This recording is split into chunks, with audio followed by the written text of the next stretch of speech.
Podcast.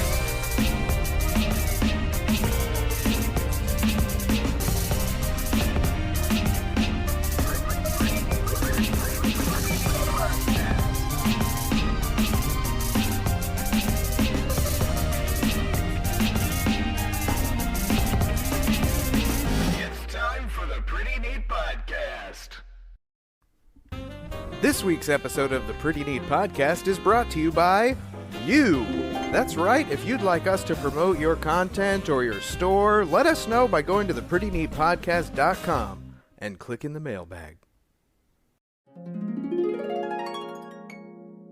I had a really great way to kick off the show today. Okay. That show being the Pretty Neat Podcast, which is the show where we talk about UFC and other pretty neat things. But I forgot about it because I just went to buy the winning $1.55 billion Mega Millions ticket. Congratulations. Thank you. I appreciate the I don't know what that percolates. Well, I feel like our studio's going to get a lot better. Oh shit. That is true. The quality of the show and marketing efforts will be highly amplified. And I got distracted because it had been broken in the place I went down the street. Very kind couple of folks own it. They'd been broken into. And I was distracted and totally forgot about my awesome opener. But my in solidarity with Twisted Liquors down the street in Maynard, Texas. No free shout outs. Twisted Liquors. Yes. Is that a sex thing?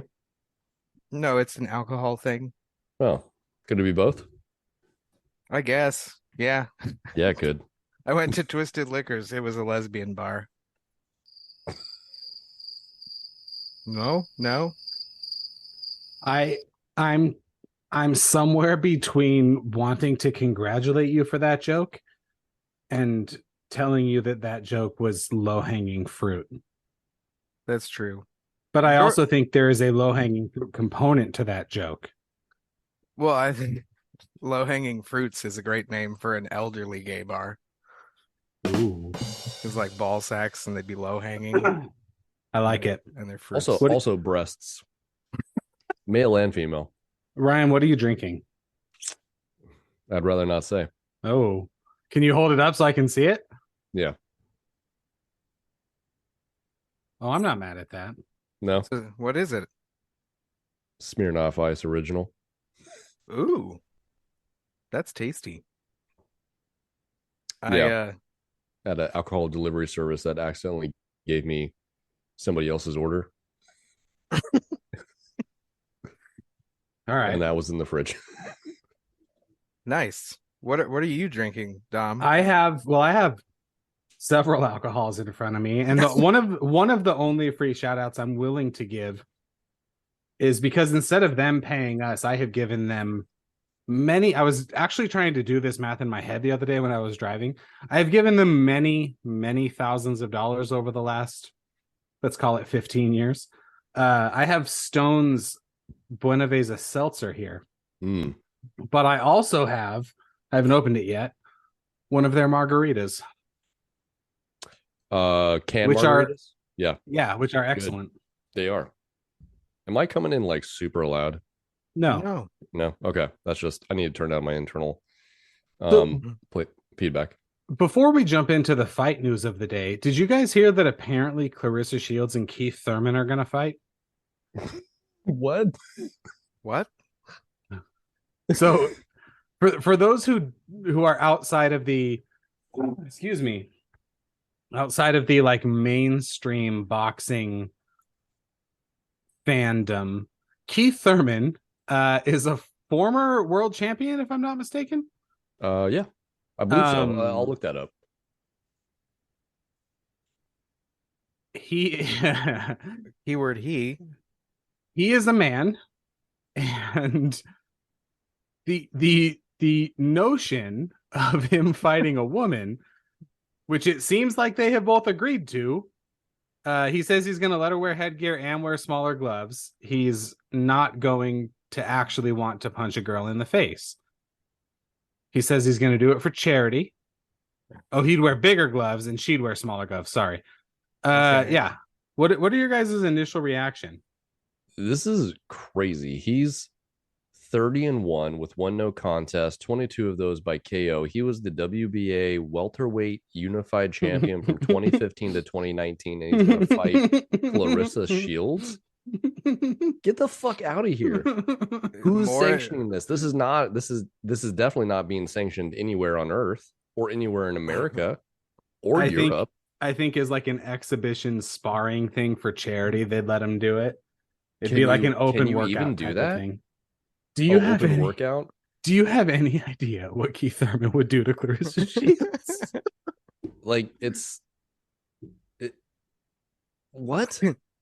Who's Clarissa Shields, by the way, Clarissa Shields is not even as accomplished in women's boxing as Keith Thurman is in men's boxing, which is indisputably more difficult because the very best female athletes do not box. They do other things. So it's just silly. More entertaining than the Jake Paul Nate Diaz fight that just happened. I found it strangely compelling. Really? Yes. I found it to be incredibly boring. Okay. So we both obviously watched it. He didn't do anything. It was very dumb. We both obviously watched it. Am I gathering this correctly? Which we swore not to do. Ryan, did you also break your promise? I did not watch it. Okay. I'm a man of my word. Aaron, what was boring about it? And Nate wasn't boxing. No, he was not. And Jake was. Yes. Or at least his version. And so, I mean, I did, like, my father-in-law texted me and told me that they were going to watch it. He was going to split it with a family member. And I told him that Jake Paul was going to win by decision. Just point him up. and the whole vibe, every other media outlet showing the lead up, Nate didn't give a shit. It didn't matter. And it does matter to Jake. Yes, it does. So Jake really, really, really tried to beat Nate Diaz. And a barely there Nate Diaz tuckered him out by being his punching bag for the fight. And yeah, that's all. It was just boring. But now they're saying that Jake Paul next is going to be the winner of Fury KSI. Yeah, I know he's interested in doing a rematch with Tommy Fury. Yep. Do you think they run it back and do an MMA bout next year? But that is the other thing now. Right? I'm gonna say it. And that I will watch. Say it. You know what I'm gonna say. That you Jake think Paul Jake Paul has a chance to defeat Nate Diaz in an MMA bout? I think Jake Paul would beat Nate Diaz in an MMA Get the bout. fuck out of here. I don't. I think Nate would submit him in the first round. And that is or Jake would knock him out. That's it. What you just said, Aaron, is very much the flaw in my logic. Because Nate Diaz absolutely would submit him in the first round, probably within 2 minutes. So I don't actually think he would. I do think there is a version of it that is more competitive than people think.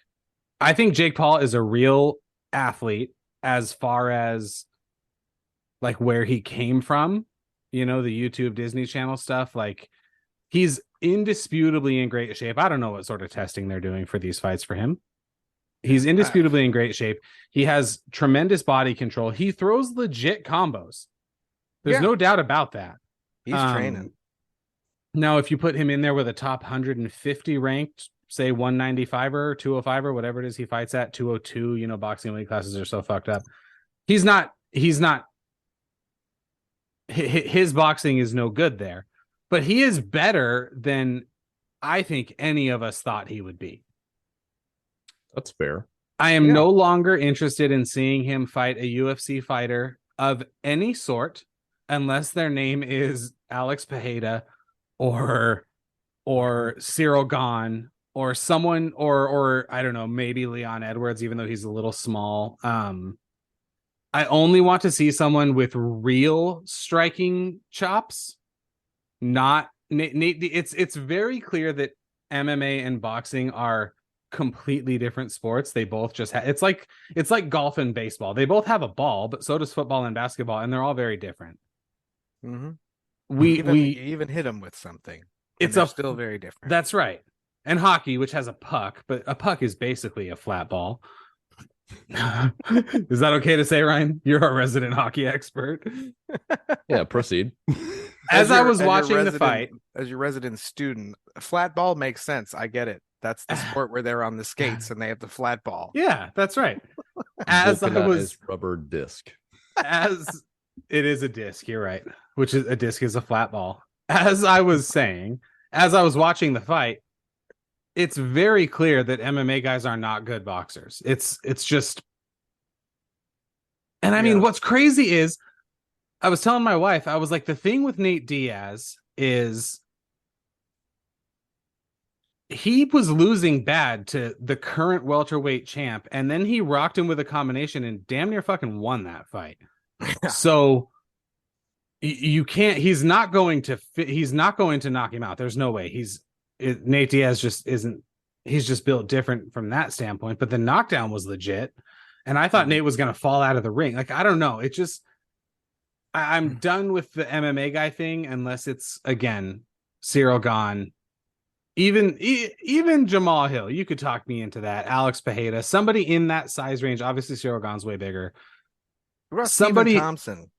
I thought about that. I don't love the 40-plus-year-old. And he really uses his legs. He really does. And that's more karate, right? The kickboxing, just, hey, don't kick him. You could. Yeah. Regardless, we're done. Style with bender, that. even, something like that. The experiment has, no more MMA. Proven to be fighters. Successful. Yeah. Yeah. No more MMA fighters. I didn't think he would beat Ben Askren. So. No, he has to fight. So he's got to beat Tommy Fury, but he needs to continue fighting MMA fighters if he wants this bubble to persist. Mm-hmm. I mean, I heard that Nate made about 15 million from this fight. Just think about that in terms of what his earning potential is probably when he returns to the UFC and they do the McGregor trilogy. You think that's whoa. Yeah. When he goes back to the UFC, and then he fights McGregor, because that's the one fight that McGregor's going to get into the testing pool for, and they fight. You just said all of that like it's scheduled. Yeah. First quarter 2024. You're Nostradamus right now. Because I think that I could totally see him losing to Chandler or not fighting Chandler. That fight's not going to happen. Because his barking right now online is hysterical. Who's? Like Connor's. Like he was on Twitter calling out Jake Gaethje and Jake and Nate and like shit. I'm surprised he didn't fucking call out Chelsea. So here's the thing. Chelsea. I'm sorry, not Chelsea. Clarissa Shields. Clarissa, thank you. That would be fucking hilarious. Explains it all. Yeah. Here's the thing, though. Connor, who, let's be real, on tough is north of 200 pounds. Oh yeah, I mean, look at his bloated fucking face. Yeah.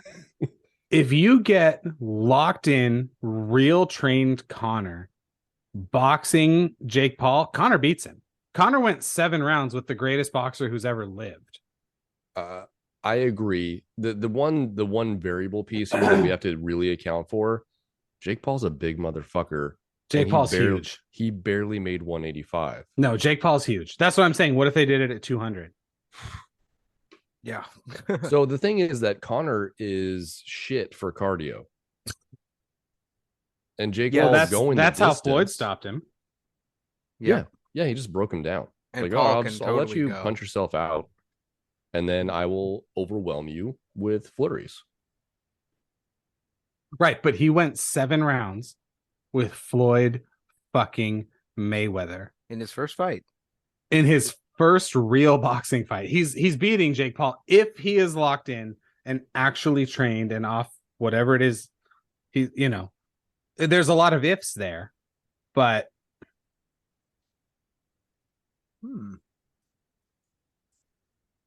Well, I was looking at the light heavyweight rankings to see who would be interested. Speaking of, Logan Jake is going to box Dylan Dennis, right?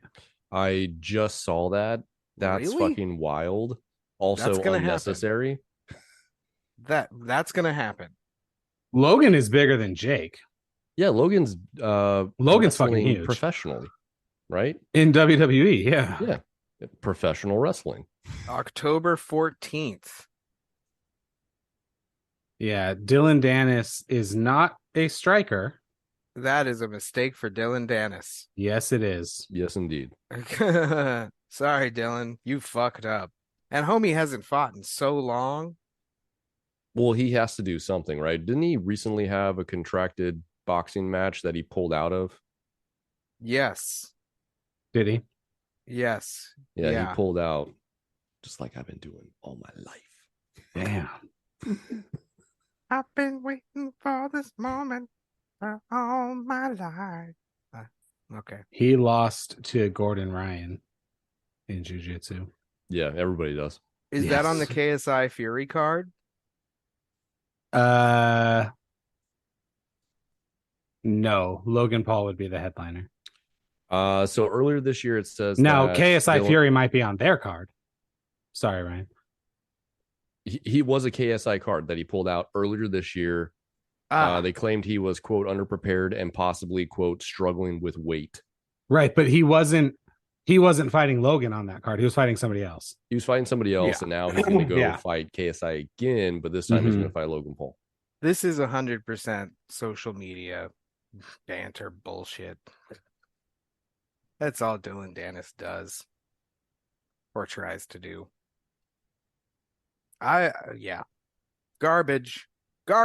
It's garbage in, it's garbage out. Yeah, we're talking about nonsense here. So I mean, but we don't really have much else to talk about. That's true. This version of the recap is brought to you by a weekend that will probably get very sidetracked talking about other things discussing.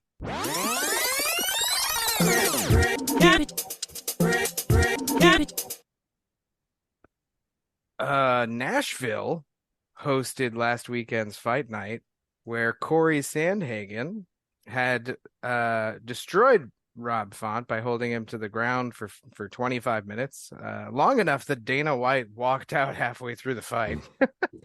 Yeah, he walked out in the 4th round. Did you hear that Corey Sandhagen tore his triceps in round 1 of that fight? That's why he went wrestling heavy. Oh, wow. Yeah. Okay. He's having surgery on it relatively soon as well. So not that, well, I think that does rationalize the strategy. Now, granted, he was already on an upward trend with his wrestling activity. And knowing that that's probably the glaring weakness that he had, he's been focusing a lot of effort around it. And of course, Rob Font is not a strength. So strategically, that makes sense, but it doesn't make for a great fight. Of course, I fully buy into the fact that some of these main events, and specifically late replacement main events, there is some type of coaching before the fight. Like, you're going to go out there and you're going to, turn it into a brawl so that the fans can have some type of excitement. But when you tear your triceps and you don't immediately just throw in the towel, what are you left with? Wrestling. And which is still made difficult by the torn triceps. The other thing for Corey, though, so what, is he going to outstrike Sean O'Malley? No. What's he going to do against Merab? We all know that answer. And his only prayer of climbing this ladder is wrestling. Yeah. So it makes sense that he'd be on that trend. I think, he could. While I fully admit that a Corey Sandhagen, Sean O'Malley striking match would be very exciting to watch because of what Corey can do with his length and his kicks. They're in different classes. Yeah. Skill-wise. Okay. Yeah, there's levels for sure. Striker for striker. Sean Yeah. O'Malley blends his shot selection far better, and he's a lot more creative. Yeah. He's kind of got like a Wonder Boy sort of feel to him as well. O'Malley does, whereas Corey Sandhagen sort of has a cruise footwork, like he's very bouncy and Yeah, moves he around is. a lot. And that combo, that's a beautiful chaos right there. I He's like definitely it. got the herky jerky style, so I'll Mhm. grant you that for a Dominic Cruz. Crazy Sean knees. O'Malley, you can't compare him to Wonder Boy, even though I get what you're saying in terms of You his have a low ability guard to. and Yeah, he's got the karate style, but Sean O'Malley, like in terms of flair and his creativity for moving in and out, and to be quite honest, I mean, while Wonder Boy has had knockouts and finishes, I think doesn't Sean box as O'Malley, much. like in terms of volume, Yep. far better.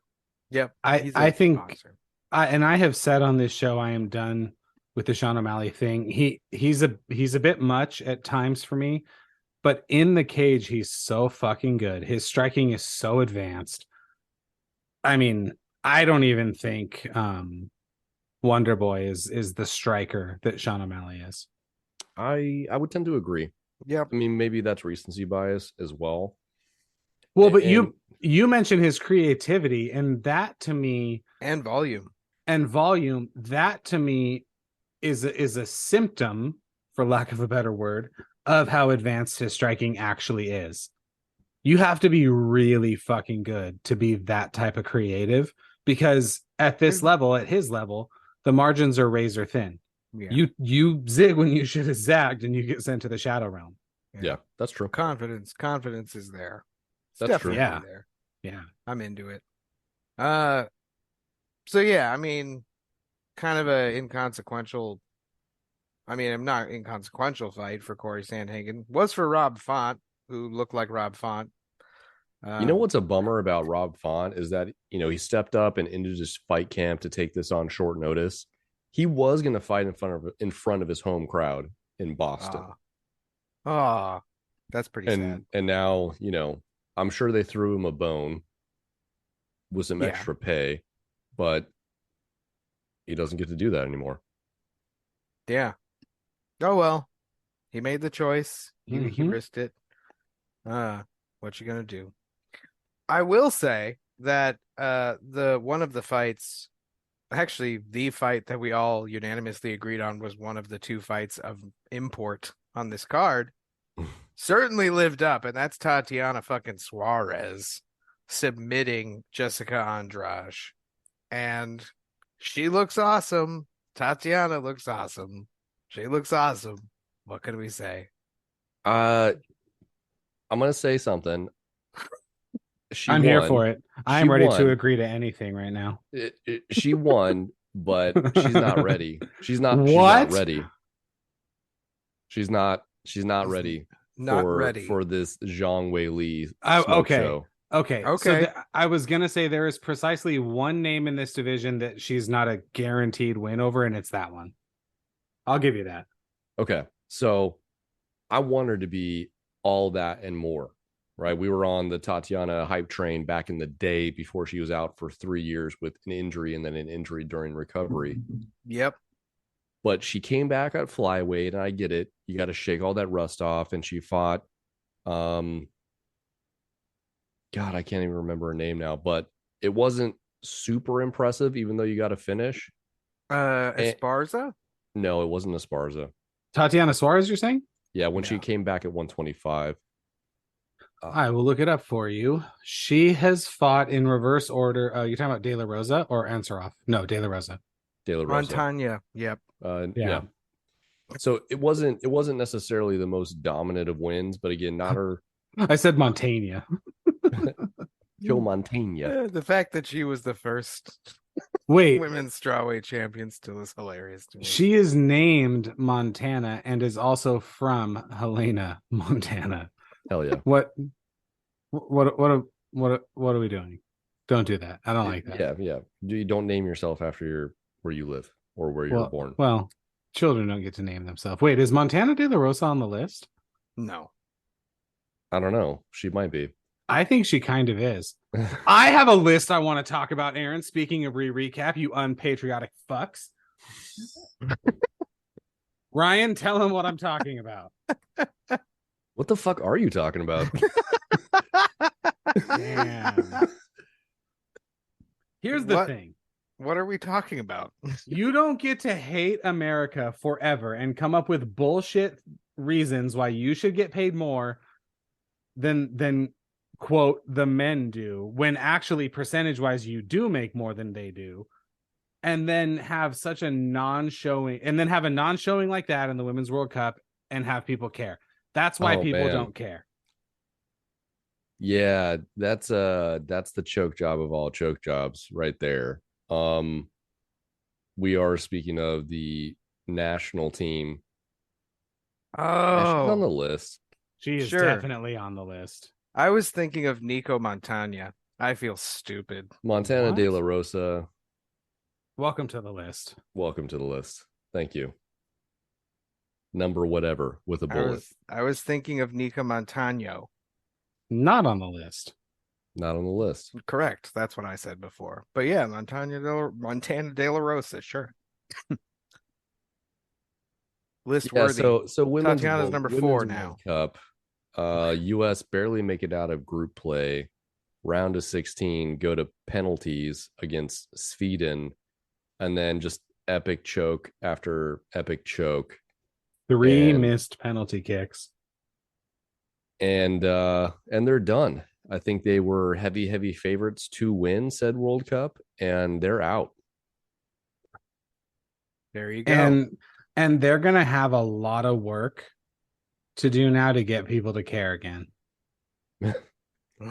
Because people did care. A lot of people, fans of the Women's World Cup.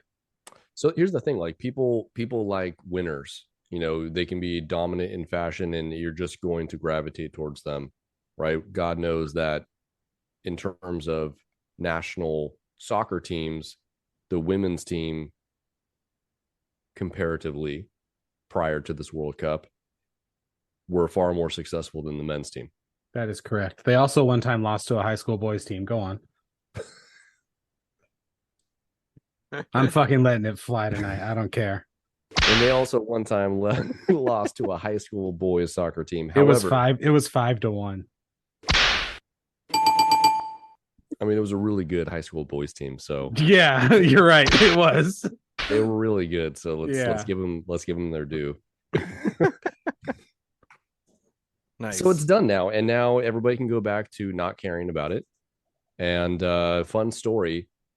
My wife and I we have a park, and we go and walk our dogs in the morning. And you know, I'm typically working, but on the weekend, I'll go with them. We get up very early because it's hot as balls in Southern California. And we always see this gentleman. His name is Maurice. And Maurice is originally from the United Kingdom, has an accent, and he's very friendly. And when I say very friendly, we have to stop and talk for 5 to 10 minutes every time we see him. And he's just reading the news to me. Ryan, Ryan, did you see the women? I'm like, I saw the headline, Maurice. Yeah, I want to be friends with Maurice. I said, oh yeah, it was epic heartbreak. You know, that's a lot of what he says. And then he has to then explain everything as he's just reading me the headlines of the news. And this is anything that's topical. Anything that's topical. He used to live in Washington. How do I know that? Because I know the man's entire life story. We talked about volcanoes. He said, hey, what are you guys doing this weekend? I said, well, we're going to go see Oppenheimer later. What's that? It's a movie about Oppenheimer and the creation of an atomic weapon. The alleged atomic weapon. Yeah. Go on. Alleged. Oh, okay. Fun fact. Florence Pugh. Is she from Florence and the Machine? No. She's the main character in Midsummer. Have you seen that horror movie based on European cults? She's also Yelena Belova in the Marvel Cinematic Black Universe. Widow's sister. Correct. Yeah. Yes. For some reason, you know, she has a couple of sex scenes with the main character, Cillian Murphy, where it's all out there. Are we talking full frontal? Not the full frontal, but just everything else besides the full bush or sans bush, whatever Sick. situation is going on there. I'm gonna go see it tonight, which is totally unnecessary. Yeah, you won't get home until like 2:00 in the morning because it's at least a 3-hour flick. That's cool. I'll watch it side by side with Avatar. See it in IMAX. You do have to see it in IMAX in terms of the sound. It's really about the sound. So if you were going to go to our local cinema, Dominic, you would have to see that in Dolby Atmos for the sound quality. I am actually a Dolby Atmos fan, so the joke's on you. I wasn't slandering.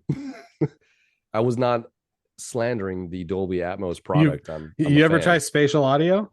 It's actually fucking incredible. Yeah, it is. In fact, of the local theaters available to us, I would much prefer the one that does offer the Dolby Atmos. This is the one where we're going to go watch fights, yeah? That's correct. Okay.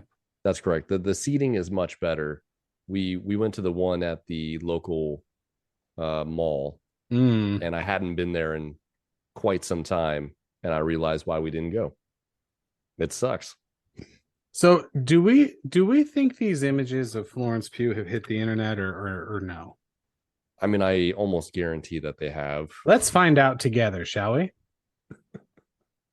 Keep talking. I'm listening. Yep. So anyway, you would think that the movie, it's really about the development of the alleged atomic weapon. Yep. But really, it's more of a retelling of Oppenheimer's entire life.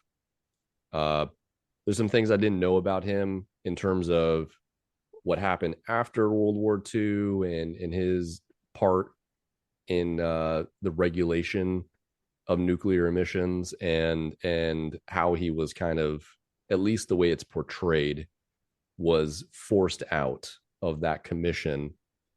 There's an interesting dynamic with Albert Einstein, who's an actor who plays in that movie as well.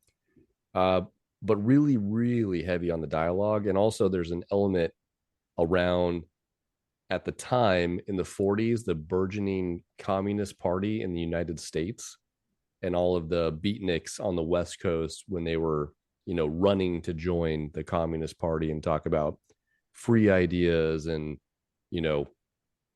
really everything around that, which was a lot of organization of things. And that's where Florence's character comes into play. Okay. So it was interesting. I'm not sure that I'm going to see it, but I'm going to say this.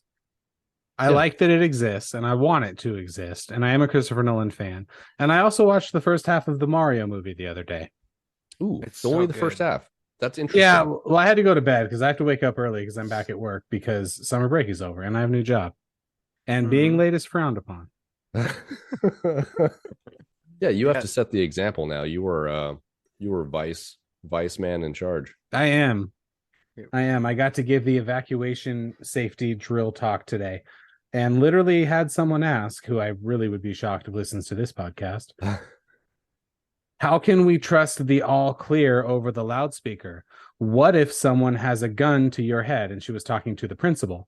The principal said, well, then I will give a fake code. And she said, that's not sufficient. And then I said, and now, mind you, I have not met most of these people because I've been back at work for 3 weeks, but they haven't. I said, it would be cool if we could have a planned out scenario for everything any of us could possibly imagine. But that's not real life. So we have to deal with what we have. Fair. Dealing with ambiguity is an important thing. And because that is what I've heard called a conversational TKO, nobody else raised their hand. That's right. I'm going to go ahead and place this proverbial microphone on the ground right now. There has to be a good sound effect for conversational TKO. Yeah, this meeting is now adjourned. You may leave. I think we're done here. Yeah. I said it's only slightly more polite than that just was. than my retelling. And honestly, there was a moment where I was like, well, they haven't ever met me, so maybe I shouldn't start this way. But you know what? Also, in this scenario you've concocted in your head, a terrorist organization has rushed the building, It's Red Dawn. Killed the police officer we have on staff, happened to find the principal alone in her office, and also knows our "it's all safe to evacuate" protocol. All of those things at the same time seem a little bit unlikely, but safety is important. I'm not saying it's not. Yeah. Well, but I'm going to if have to she's be gone careful into how many the- work stories I tell now. Because What if she's gone into the future and forecasted all of the potential eventualities and has come across the one scenario where all of that is true? Then- how many does he go through? Like 4 million and 12 or whatever? 14,706 or some odd number of that sort. Then How you many hope, did we scenario where One. all of that Yeah. happens to occur. Then you hope that's the day situation, that Tony Stark is visiting the school. right? We need to have Well, a better plan than this. as sort of irony would have it, the theme is superheroes this year, and today's challenge for all of us, for the whole staff, was to wear your favorite superhero shirt. So I got an awesome vintage Iron Man comic shirt, Mm-hmm. and that's carried what you around a wore? replica of Mjölnir all day. Yeah, absolutely, that's what I wore.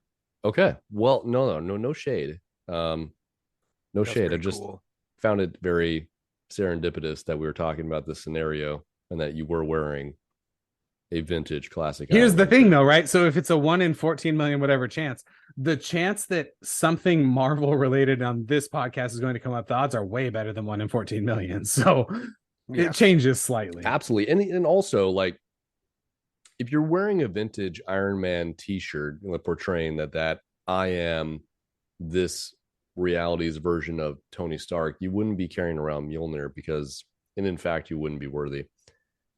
All of those things are true, which leads me into what I'm going to say now. The specific directive was wear a shirt that represents your favorite superhero. Okay.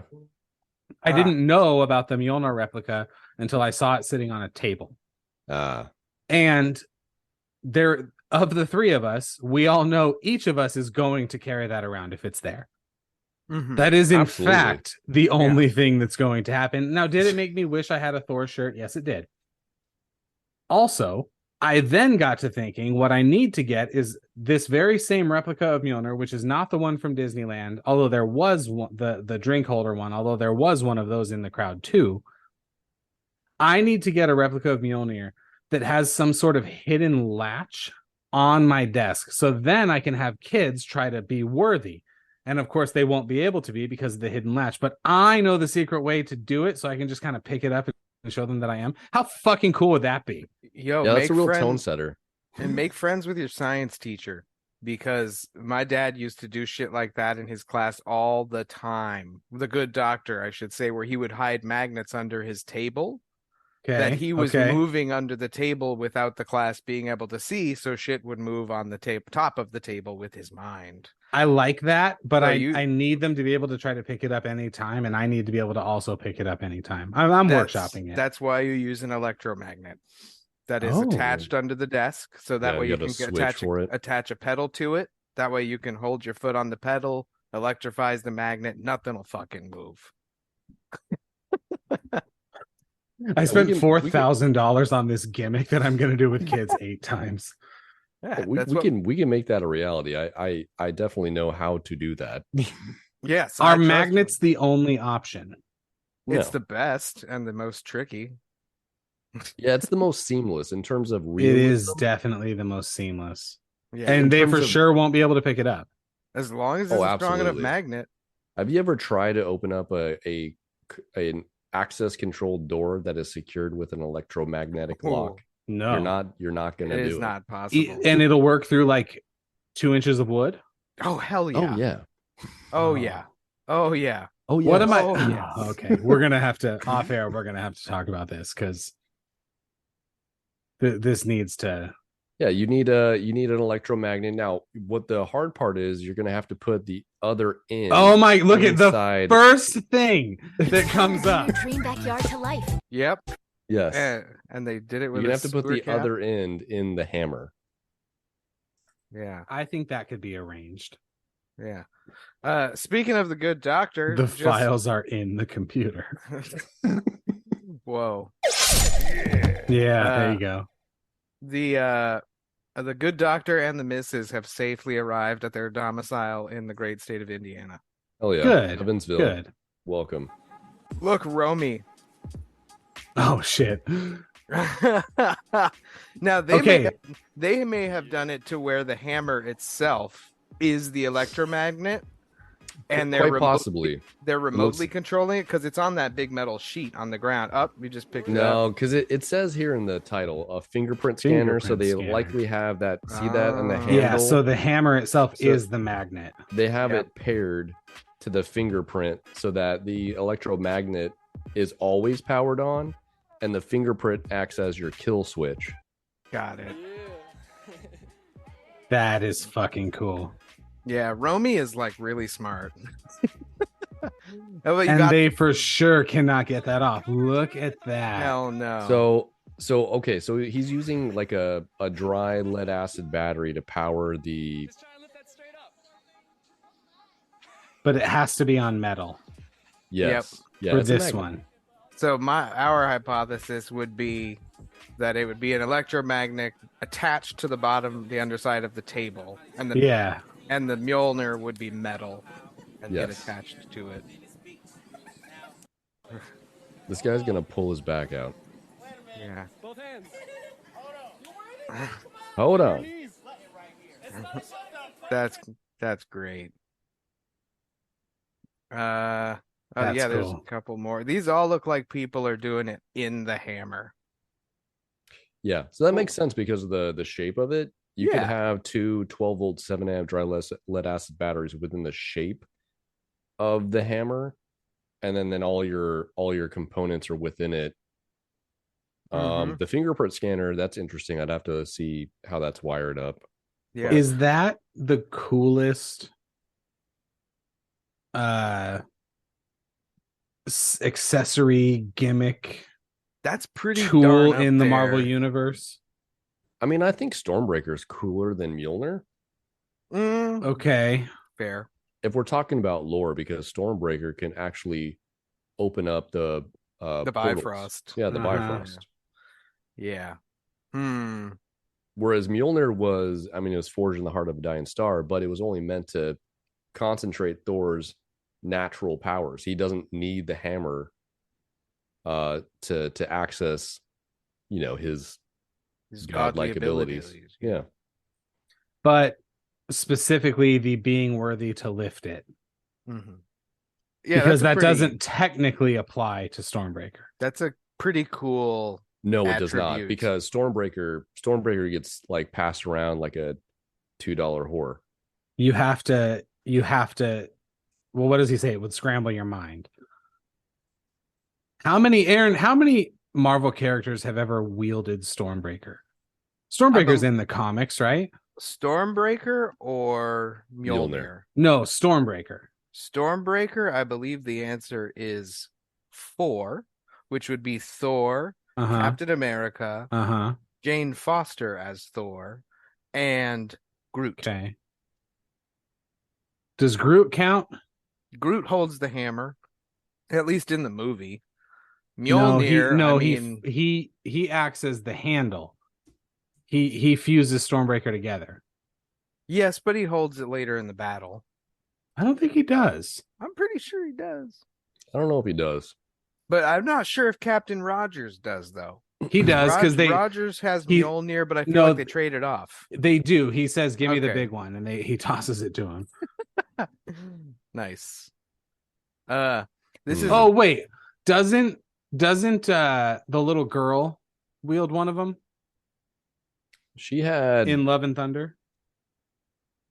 in Love and Thunder, she had Stormbreaker, Okay. but she didn't have Mjolnir. She was just drawing on Mjolnir. Okay. It says that Jane Foster wielded Mjolnir in Thor 4. Thanos used Stormbreaker against Thor Oh. in Infinity Okay. War, Yeah. where he pulled it out of his own chest. Adolescent Groot was the first one to hold Stormbreaker because his arm was still attached.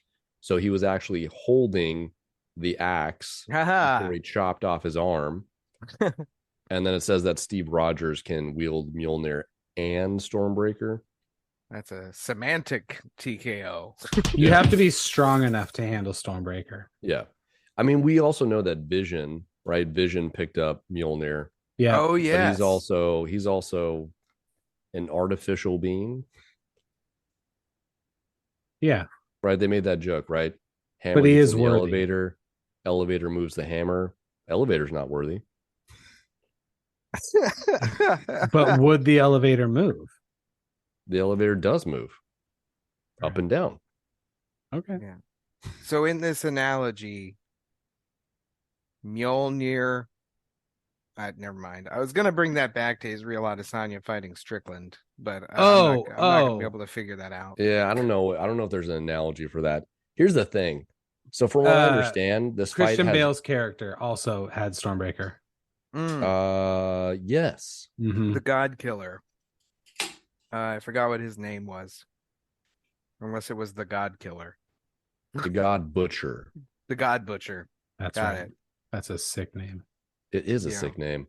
And he was great in that movie. I mean, that was one of the few bright spots of that movie. Mm-hmm. You didn't like that movie? I like Gore. His name was Gore the God Butcher. I'm always a fan of Natalie Portman, so let's just get that out of the way. Are you? Oh yeah. All right. She's on your list. Oh yeah, and now she's on the list. But... She's on the list, and she's recently due to be single again. Her stupid French director of a husband cheated on her. That's stupid. Let's go beat him up. She's a noted vegan. Not saying that that's an attractive piece or anything like that, but she also graduated from Harvard. Yeah. Super Jewish. She was going. Yeah, she's very Jewish. She went to Harvard while she was doing Star Wars. Yeah. She attended during the same period as Mark Zuckerberg. She is briefly mentioned in the movie The Social Network, where he says, "I attended Harvard with one movie star." Blah blah blah. It's her. Blah blah blah blah blah. Blah blah blah blah. Yeah. This is a totally. Do you remember? Like, there's a YouTube video that's pretty old. It's Jedi versus Harry Potter. Do you remember that? Did we? No, but I don't like when we try to cross universes. Fair. You don't cross the streams. If you're watching this right now, you're one of the lucky ones because Big Pharma is doing its. Also, let's be so very clear. Yeah. There is not a Jedi ever that has a fucking prayer against Dumbledore. Fair. Yeah. By the way, the guy on the bottom, because this video is a decade old, the guy who's the Jedi was in the movie Maze Runner. Amongst many others. Yeah. He became quite famous as an actor. But these two, the guy in the white sweater here, and then the guy in the orange, who are like twins, they're the ones who made this channel. They wrote and directed Talk to Me, the horror movie that's coming out right now, that's getting a bunch of acclaim and looks awesome. And I'm like super excited to see it. Talk to Me. Yeah, where you like grab some voodoo hand or something. Oh. This is a cool video, actually. But let's not cross universes. Shit. He just pulled the Sword of Gryffindor. That's horseshit. They should have absorbed it. No. Yes, it should. Yeah, Goblin Steel imbues that which. Goblin Steel has not come across a laser sword, folks. Well, that's because laser swords aren't real and Goblin Steel is. You fuck. Laser swords absolutely are real, my friend. You just have to have a plasma pack carried around with you all the time. He also should not have been able to throw his lightsaber. Why? They throw lightsabers. Because it's supposed to deactivate once it's out of your hand. No, there's a kill switch. Okay, it's not a pressure switch. This is fucking great for like 10 years old, homemade. Absolutely. And they also had to do it in New Zealand, and that must have been fucking hard enough. I see what you're doing. Or is this New Zealand or Australia? I mean, I think I get the gist of what's happening RakkaRakka here. could be New Zealand or Australia, right? Yeah. Again, not a single Jedi in Star Wars lore lasts 3 seconds with Albus Dumbledore or Lord Voldemort for that matter. I think Voldemort would be a better one-on-one like opponent in terms of dueling because he's going to be ultra aggressive, where Dumbledore is going to use all of his magic for defensive purposes.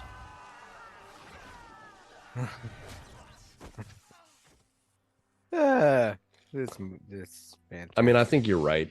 As much as it pains me to say it, I think a skilled wizard would definitely be able to best any type of force user.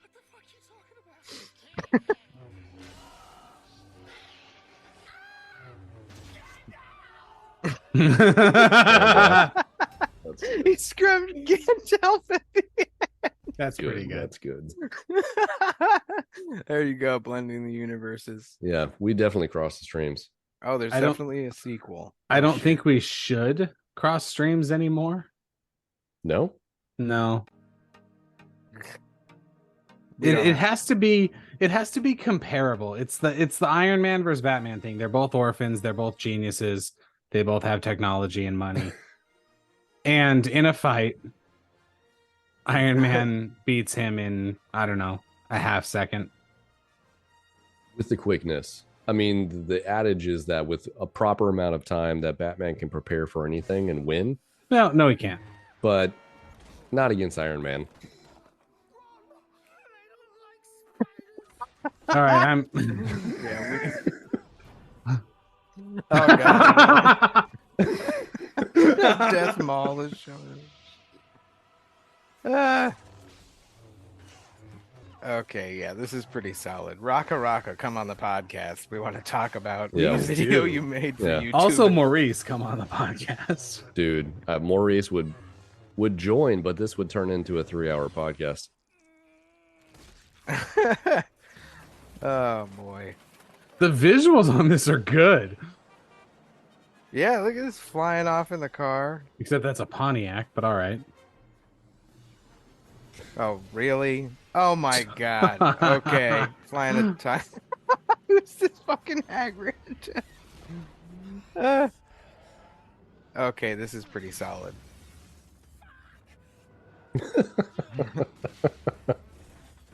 Fuck.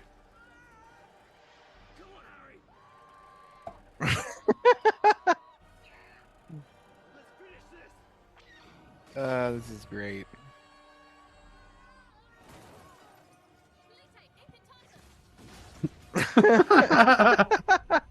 Look at the wig. It's so bad.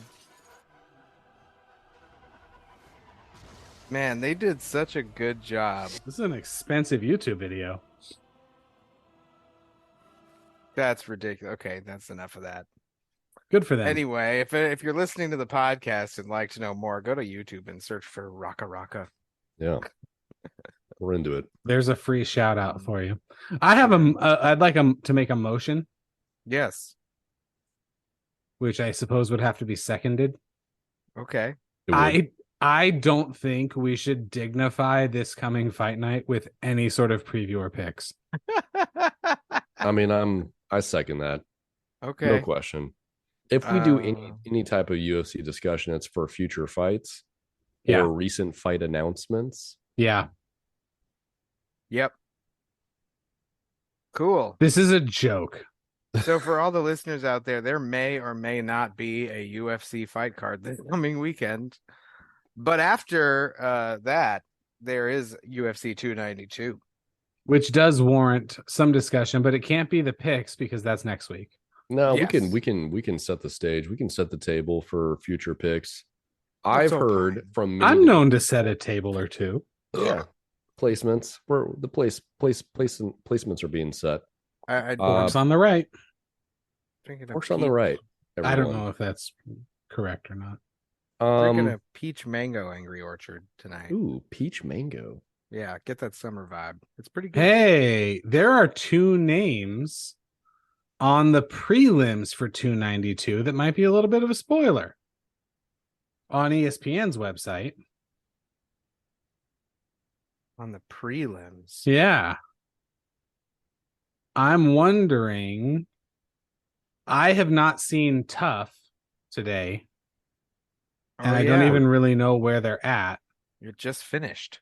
But Yeah. there are two names who do not have opponents yet that are on this card. Really? On the prelims, yeah. So I'm gonna go to ESPN right now. Interesting. I am interested. I'm also gonna bring up ESPN because I don't give ESPN Plus because I don't care about spoilers for myself. Oh. Okay. I know who won. And two names that are probably not super surprising if you followed Tough to any extent this season, which all of us have to some extent. Allegedly. As you can see there. I'd rather watch Tough than the upcoming Fight Night. I mean, if we're being totally honest, we'd all rather just watch Contender Series. Yeah, most 100%. of these fight nights. 100%. Which, by the way, tonight's Contender Series was pretty good. It was a little bit slower than previous editions, but they were good fights. That's good. People who don't Austin Hubbard and Brad Katona. Would you look at that? Surprising no one. No. Okay. That's well, is that a spoiler? That is not the finale, is it? It must be. Well, half of each. They're not fighting each other. I suppose. Yeah, wasn't that decided last week? Yes, yeah, Brad last Katona. week, yeah. These two guys won. So they're that was last week? Yeah. Okay. So now whoever wins tonight will be their opponents. So I do know who is fighting Hubbard, but Okay. No, lay it on us. It was Vert. Is that his name? Bert? It is not Jason Knight. Okay. Jason Knight did not win. All right. Not Hick Diaz. Okay. And hey, that's his nickname. I just got it. it would seem that it would seem that there was a finish as well. Okay. Nice. So good luck, Austin Hubbard. Man, Brad Katona kind of rubbed me the wrong way. I used to be a big fan. I don't know what it was, but the last episode of Tough just made me not like the guy anymore. Austin Hubbard? Katona. Oh, well, fuck him. I don't know. I don't know what it was. But yeah, 292. Distinct improvement from the card that may or may not be occurring this weekend. It is a distinct improvement. Man, Petrovsky and Mearshart on the early prelims. That's fun. That is a fun fight. That's an action-packed fight, especially if Mearshart is in order. Rodriguez versus Tululin is a good matchup, even though Rodriguez is such a huge favorite. That's a little surprising to me because Rodriguez has a suspect chin sometimes. Recording in progress. Hey, we're fixed. We are fixed for now. There's always time to go off the rails. That they don't want to fight each other. And that Aljo has been saying it's been harder and harder to make the weight at 135. Mm-hmm. So he goes up to 145 if he wins. And maybe he fights Volk. I mean, I don't know what else Volk is going to do besides go up to 155. Yeah, I was going to ask you, what's he going to do at 145? What else would he do? He'd have, if he won and he gives the title back to the division, they make that fight with Volkanovski. Now, does he win? No. I don't think so. But if Sean O'Malley pulls off it's an upset, right? He's a plus 215 right now. Mm-hmm. Pulls off the upset. He somehow nullifies all the wrestling from Aljo, or he hits him with just an amazing shot and it's a finish. Do they do the rematch or do they make way for the division? Because Sean O'Malley is a pay-per-view star in the making. And Sterling is not. No, he's effective. He's dominant. Yeah. But he's not Sean O'Malley. No. And Sean O'Malley could go off on a run and beat a ton of guys at 135 as long as they don't give him Merab. Because Merab, I think wears down everybody. Not to say that he hasn't almost been finished many times. I think what's the fighter's name who went over to PFL and then just promptly lost? Marlon Moraes? Yes, Marlon Moraes, right? Where he almost had Merab finish in the first round. Somehow they didn't stop that fight. And then Merab just came back and steamrolled this guy. Yep. Well, he knocked him out in the second round. Yes. But I remember that should have been stopped in the first round. I thought so too. Yeah. Okay. I thought, like, how are we not stopping this fight? Was it a Herb Dean fight? It probably was a Herb Dean fight. If we look it up, it's probably definitely Herb Dean. However, I just don't know where the division goes. Like, there's such a logjam at 135 at the top. How do you proceed forward? Aljo's not going to want to fight Merab. If he moves up, it creates all of this open space where we can really have some definitive, these are the guys. You could even have an open title. Let's say he beats Sean O'Malley, then he moves up. And then you have two people that are just fighting for the belt. Like, that creates a lot of clarity. The shitty part is Corey Sandhagen, who just won, tore his tricep, so he's not going to be in the mix. Do you think he was in the mix? If he, no, not based on how the fight went. But, all the people at 135, Piotr Jan's still hanging out there at somewhere. Henry Cejudo, I think he wants to still fight for the belt. Cheeto's, who is Cheeto fighting? He's fighting somebody. He's fighting on 292. He is fighting Pedro Munoz. That's weird. That is weird. I feel like that's just a terrible, like, what does Cheeto gain by beating Pedro? Nothing. Yeah. But if he loses, fuck. And he lost his last fight, right? Exactly. Yeah, that's weird. It's almost like a stay busy fight, but it has all of these consequences. And then you have Umar, who's supposed to fight Sandhagen, who's supposed to be this up and comer. We don't know when he's going to come back.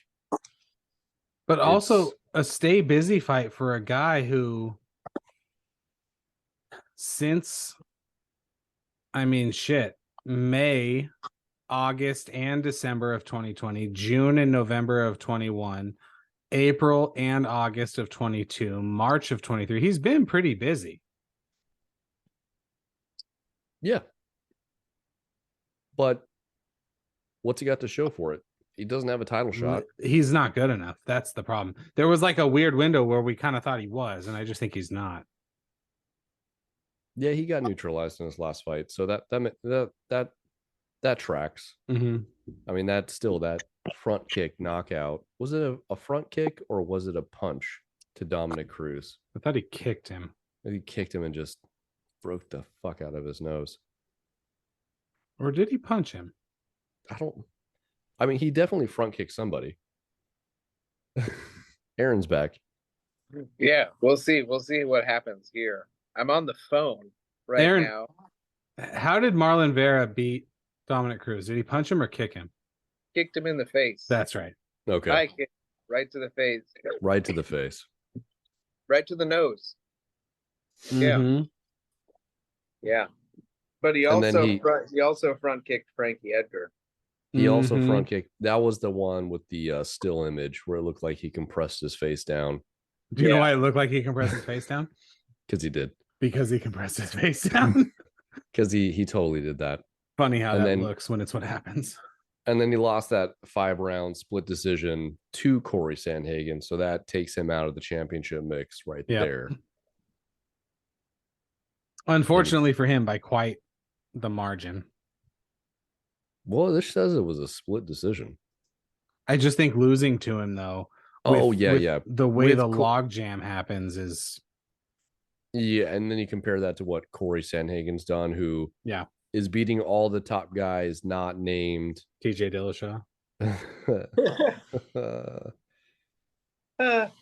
And he also lost to Piotr Jan the very next fight. So he had 2 losses in a row.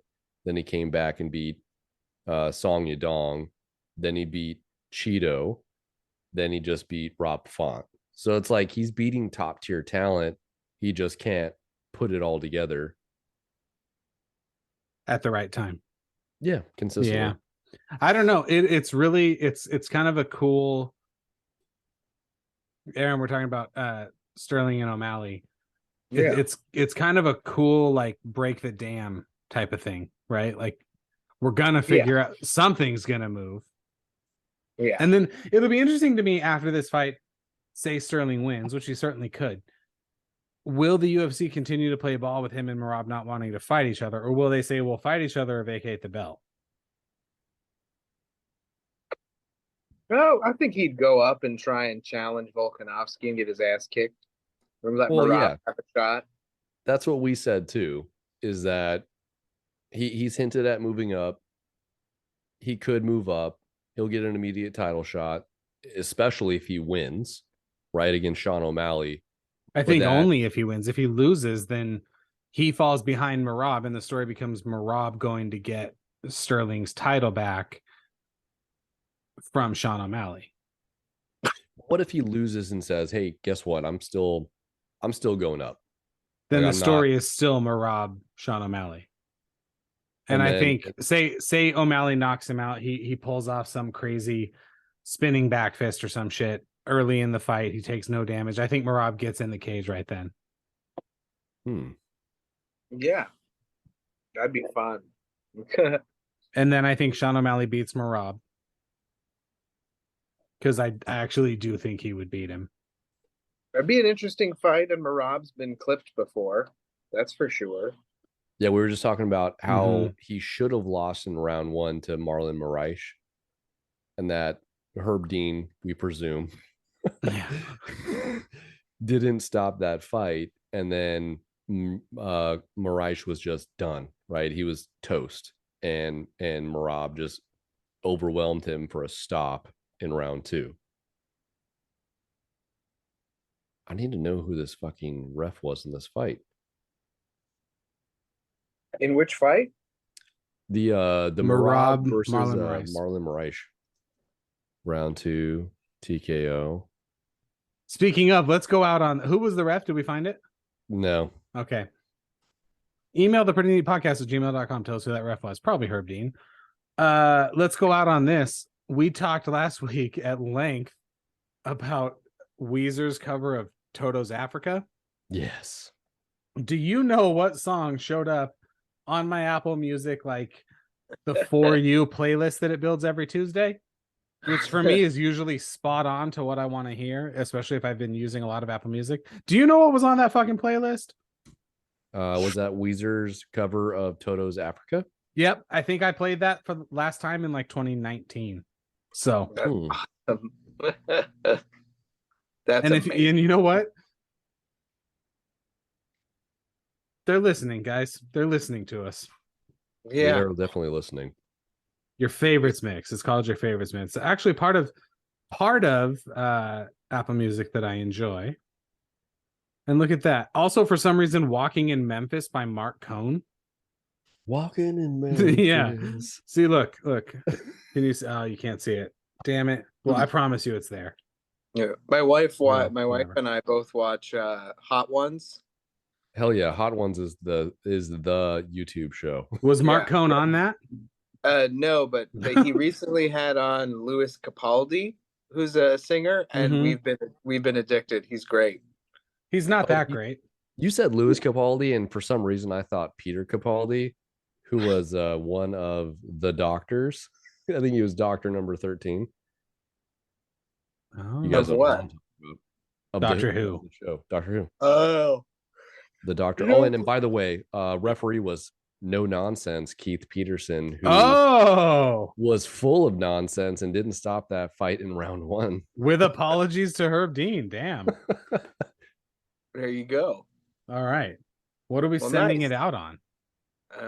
I don't know, but you'll like send me the files on a drive or something. Google Drive. I'll put them on a thumb drive, and I'll mail you the thumb drive. My thumb drive port isn't working. Let's do a floppy. Yeah. Physical media. Your thumb drive port, huh? Physical media 2024. Hey, you know why I love MMA so much? It's pretty neat. That is 100% true, but it's also because it brings us together. You know what? Violence really does bring people together. Yes, let's get back